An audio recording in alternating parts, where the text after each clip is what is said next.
नमस्ते मित्रों, इन स्वार्थी पाखंडी दुर्त लोगों ने कह दिया कि पुराण परमात्मा के अवतार व्यास जी ने बनाए हैं, पर ऐसा नहीं है। ये पुराण स्वार्थी पाखंडी दुर्त लोगों के बनाए हुए हैं। इन पुराणों में भरपूर गपोड़े हैं। आपके सामने एक गप्पा प्रस्तुत है।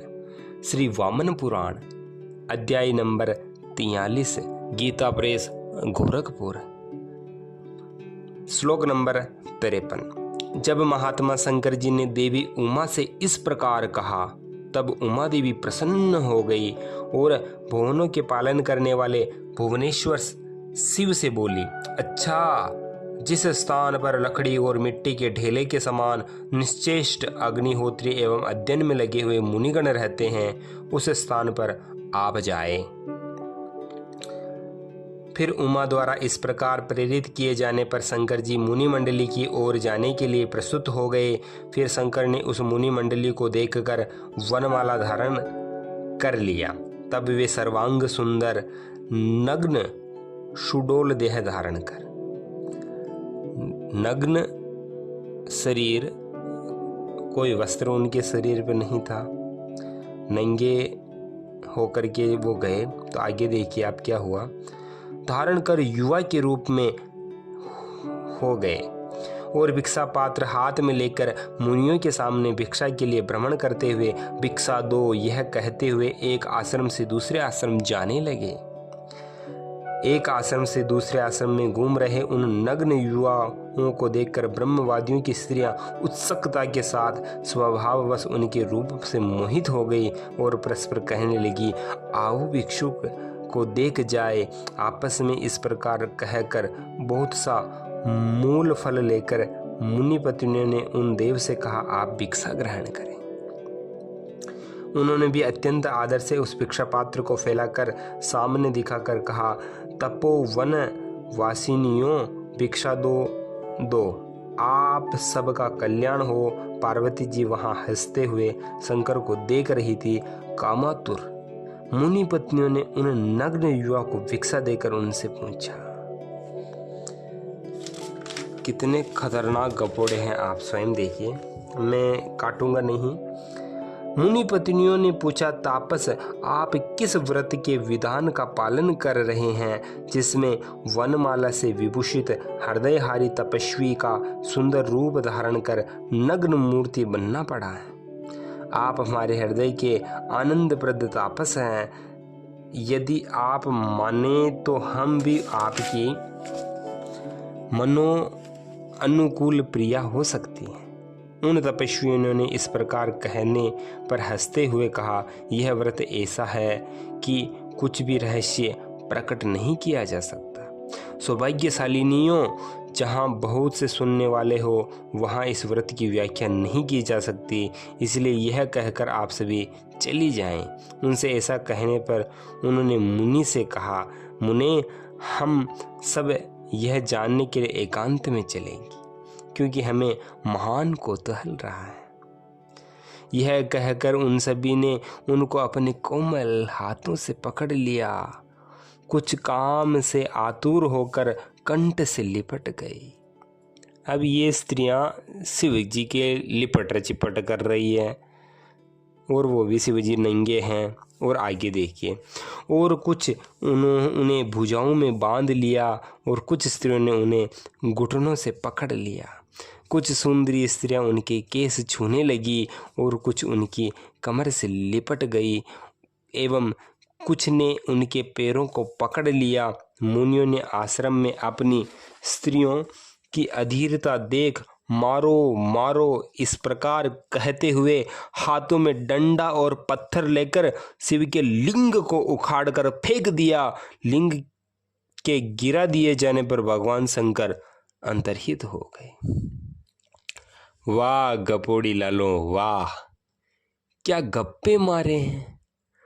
योगीराज महान तपस्वी शिवजी महाराज को भी तुम स्वार्थियों ने नहीं छोड़ा।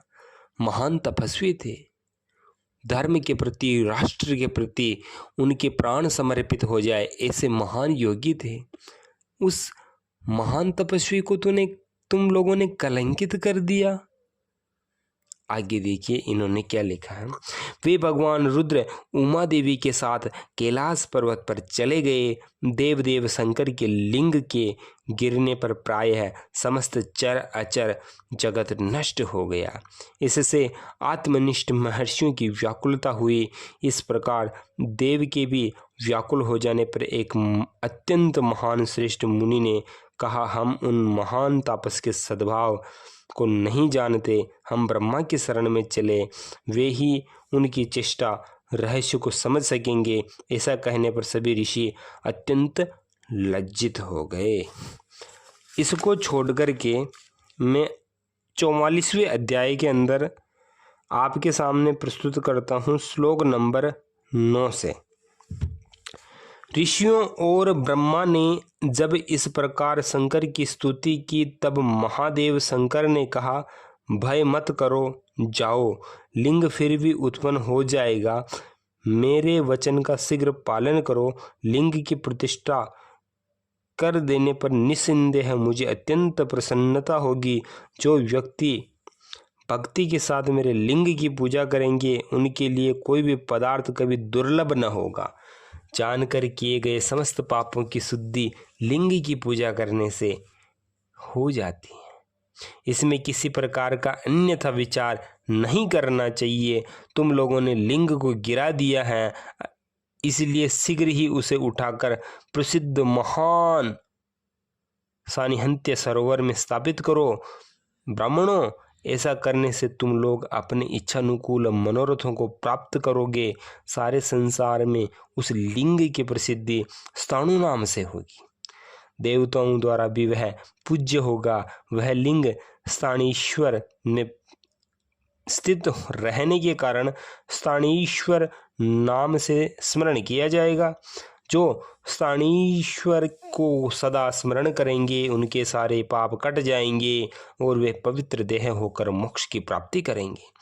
जब शंकर ने ऐसा कहा, तब ब्रह्मा सहित ऋषि लोग लिंग को उस दारुबन से ले जाने का उद्योग करने लगे, किंतु ऋषियों सहित वे सभी देवगण उसे हिलाने डुलाने में समर्थ न हो सके। ये शिव जी नंग धड़ंग जाते हैं, ऋषियों की पत्नियां उनसे छेड़खानी करती हैं, फिर मारो मारो कह के डंडे से उस लिंग को मारा जाता है। इससे लिंग उखड़ कर फक जाता है। फिर ये गपोड़ेबाजी की कहानियां प्रारंभ होती हैं। इसे कहते हैं शिवलिंग की ओरिजिनल पूजा। शिवलिंग शिव जी का लिंग है, उसकी पूजा करना उचित नहीं है, ये अनुचित बात है।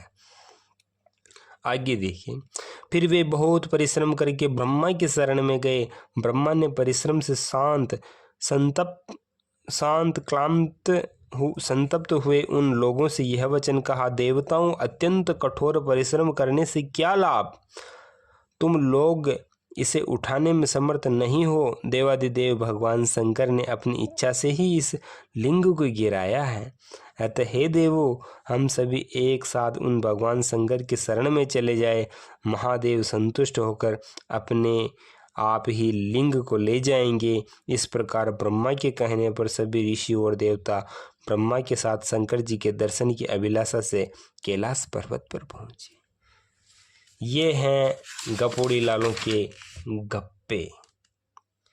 इन गप्पों ने पूरे संसार में धज्जियां उड़ा दी। और आप आगे देखिए इसी 44वें अध्याय का श्लोक नंबर 31।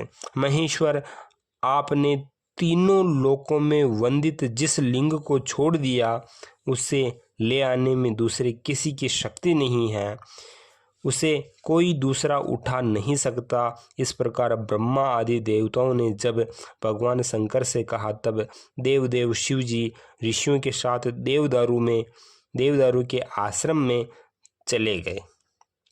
वहां जाकर हाथी का रूप धारण करने वाले महादेव शिव ने खेल खेल में लिंग को अपनी सूंड से पकड़कर उठा लिया।